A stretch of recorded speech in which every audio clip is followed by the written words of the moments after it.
से जानकारी आपके सामने रख रहे हैं, आखिर भंग क्यों किया। देखिए ये दो चेहरे आप देख रहे हैं, चंद्रबाबू नायडू जो कि मुख्यमंत्री हैं आंध्र प्रदेश के, और डिप्टी सीएम पवन कल्याण को भी यहाँ आप देख रहे हैं। इन दो चेहरों ने, देखिए पवन कल्याण लगातार सनातन बोर्ड की मांग करते रहे, आपको याद है, लेकिन वक्फ बोर्ड में अगर पारदर्शिता नहीं है तो उसको लेकर चंद्रबाबू नायडू ने बड़ा कदम ले लिया है और इन दोनों के फैसले से वक्फ बोर्ड को भंग किया गया। चलिए सबसे पहले आपको वो तस्वीर दिखाते हैं, उस नोटिस की तस्वीर दिखाते हैं जो जारी किया गया है वक्फ बोर्ड पर, जो भंग करने का फैसला जो लिया गया है। ये देखिए नायडू सरकार का ये बड़ा फैसला है और ये वक्फ बोर्ड को भंग करने का ये जो फैसला, जो नोटिस दिया गया है वो हम आपको दिखा रहे हैं। ये आपके लिए देखना इसलिए जरूरी हो जाता है क्योंकि ये फैसला अब एप्लीकेबल है और आंध्रा गवर्नमेंट की तरफ से लिया गया फैसला है। तस्वीर आप नोटिस की देख चुके हैं और चलिए अब जरा आपको बताते हैं कि ये फैसला क्यों लिया गया, भंग क्यों किया गया वक्फ बोर्ड को। आंध्र सरकार ने देखिए राज्य वक्फ बोर्ड को भंग किया है और इस बोर्ड का गठन जगन मोहन सरकार के दौर में हुआ था। मौजूदा राज्य वक्फ बोर्ड में कुल 11 सदस्य थे जिसको भंग किया गया है और 3 सदस्य निर्वाचित थे, बाकी 8 मनोनीत किए गए थे। इस पर गौर करिएगा, 8 मनोनीत किए गए थे और YSRC की तरफ से गठित बोर्ड काम नहीं कर रही थी। वक्फ बोर्ड के काम पर मार्च 2023 में रोक लगी थी।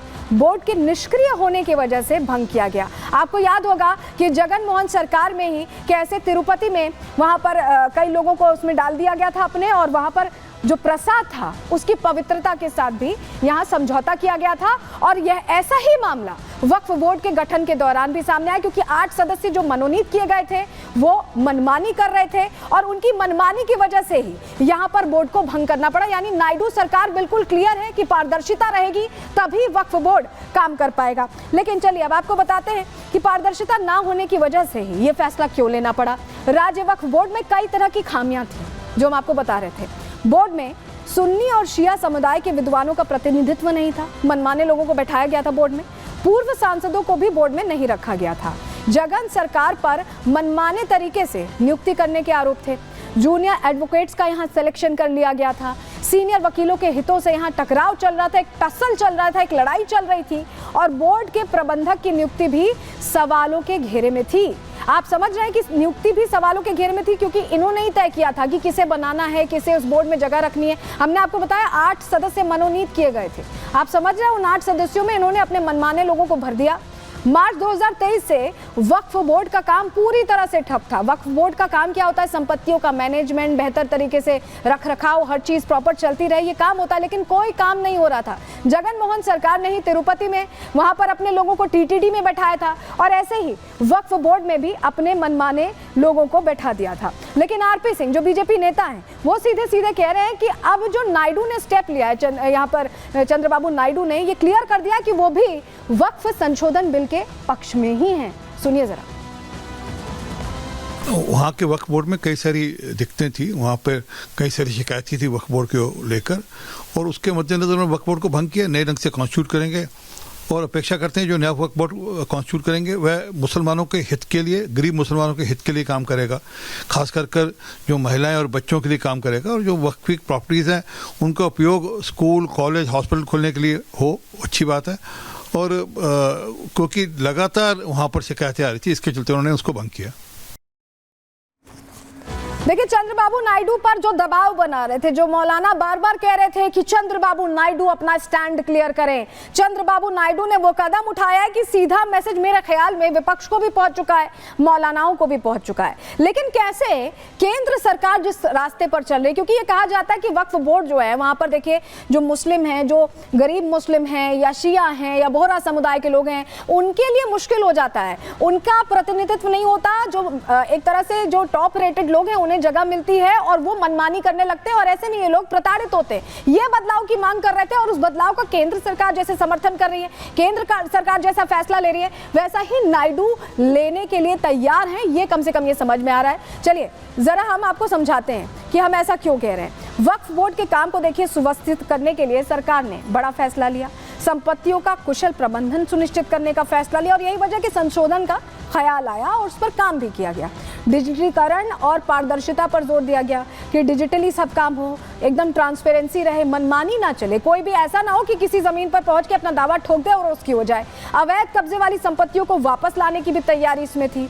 और आंध्र प्रदेश सरकार, देखिए अभी तक हम आपको बता रहे थे कि केंद्र सरकार किस नक्शे कदम पर चल रही थी, जो फैसला लिया संशोधन का, आंध्र प्रदेश सरकार भी उसी रास्ते पर कैसे चलती दिखाई दे रही है कि बोर्ड की निष्क्रियता से संपत्तियों को नुकसान पहुंच रहा था, क्योंकि बोर्ड भंग हो रहा था, बोर्ड का काम ठप था। ऐसे में नई प्रक्रिया के तहत राज्य वक्फ बोर्ड का गठन किया जाएगा, जिसमें कानूनी मापदंडों के आधार पर काम होगा, गठन भी उसी आधार पर होगा। और नया बोर्ड बनाने तक राज्य सरकार कम से कम जो वक्फ की संपत्तियां हैं उनकी सुरक्षा भी करेगी, उनका मैनेजमेंट भी देखेगी, ऐसे में कोई गलती नहीं होगी, ये सुनिश्चित करना चाह रही है नायडू सरकार। और ये सब कुछ वैसा ही लग रहा है जैसा कि केंद्र सरकार के संशोधन बिल के तहत होना है, तो लग सब कुछ एक जैसा रहा। और ये एक सीधा सीधा मैसेज भी है, इस सीधा मैसेज भी है। लेकिन आपको बताते हैं संसद में इसको लेकर, क्योंकि चर्चा जब इस पर होती है, जब भी वक्फ पर चर्चा होती है, आपने देखा होगा पिछले दिनों में कितने बयान वक्फ संशोधन बिल को लेकर आते रहे, कितना हो हल्ला होता रहा, हंगामा होता रहा, उसको नया एंगल देता यहाँ पर लोग दिखाई दिए। आपको याद होगा QR कोड तक दिए गए लोगों को, आम मुस्लिमों के बीच वो QR कोड यहाँ चुनावों के दौरान महाराष्ट्र में भी देखने को मिला कि कैसे स्कैनर लगाए जा रहे थे कि आप विरोध करिए, तमाम चीजें हो रही थी। लेकिन आपको बताएं अल्पसंख्यक जो मंत्री हैं वो खुद आए और उन्होंने क्लियर करने की कोशिश की, जितनी हवाओं में चर्चा चल रही थी उसे साफ करने की कोशिश सदन के अंदर की। वक्फ बोर्ड की 58,929 संपत्तियों पर अतिक्रमण है, ये अभी जानकारी हम आपको दे रहे हैं। सिर्फ कर्नाटक में ही अगर आपको हम बताएं तो 869 वक्फ संपत्तियां जिन पर अवैध कब्जा है, समझ रहे हैं आप। और वक्फ बोर्ड में पारदर्शिता ना होने की वजह से बहुत बड़ी गड़बड़ी है कि इस पर कोई अपना क्लैरिटी नहीं हो पाती है, कोई कदम नहीं उठाया जा पाता क्योंकि सब कुछ ट्रिब्यूनल के अंदर ही होता है। वक्फ बोर्ड में रसूखदार लोगों की एंट्री से जो आम मुस्लिम है वो परेशान है। कौड़ियों के भाव में वक्फ की जमीन लीज पर दे दी जाती है और गरीब मुस्लिमों को ऐसे में लाभ नहीं मिल पा रहा है, उनको फायदा नहीं मिल पा रहा है। वक्फ बोर्ड के रेवेन्यू पर भी पारदर्शिता नहीं है और इसीलिए प्रश्न खड़े हो रहे हैं। क्योंकि देखिए ऐसे में आपको बताएं इस वक्त देश में 30 ऐसे वक्फ बोर्ड हैं जिनका रेवेन्यू आता है। अगर रेवेन्यू का आंकड़ा हो, अगर रेवेन्यू का हिसाब किताब हो तो फायदा हो सकता है मुस्लिमों को, उन तक ये पैसा पहुंच सकता है, उन तक ये चीजें पहुंच सकती हैं। लेकिन ये कुछ नहीं होता है, क्लैरिटी नहीं होती और ऐसे में सारे पैसों की घपलेबाजी हो जाती है। रिपोर्ट आपको दिखा रहे हैं।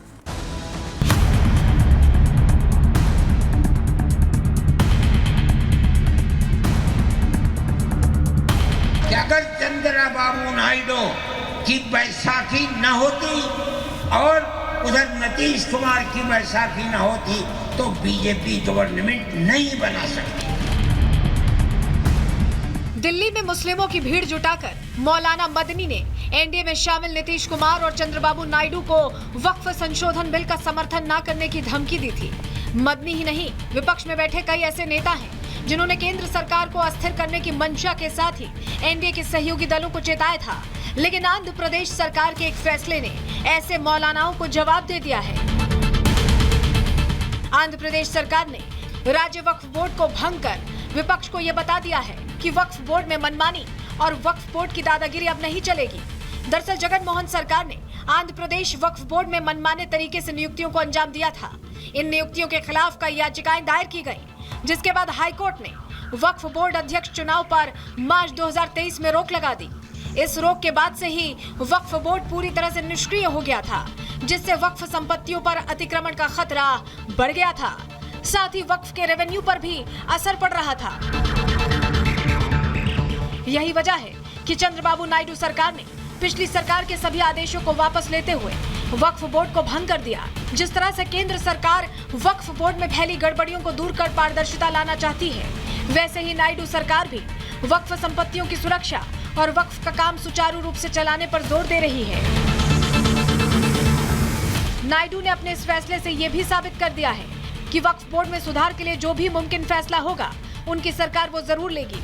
नायडू सरकार के इस फैसले से विपक्ष के अल्पसंख्यकों को बरगलाने वाली साजिश पर रोक लग गई है, क्योंकि इस फैसले से एक बार फिर आंध्र प्रदेश वक्फ बोर्ड में नई नियुक्तियां होंगी। जिन कानूनी मापदंडों को जगन सरकार ने दरकिनार कर दिया था उसे अमल में लाया जाएगा। साथ ही शिया और सुन्नी समुदाय के विद्वानों को प्रतिनिधित्व मिल सकेगा। Bureau report, Republic Bharat.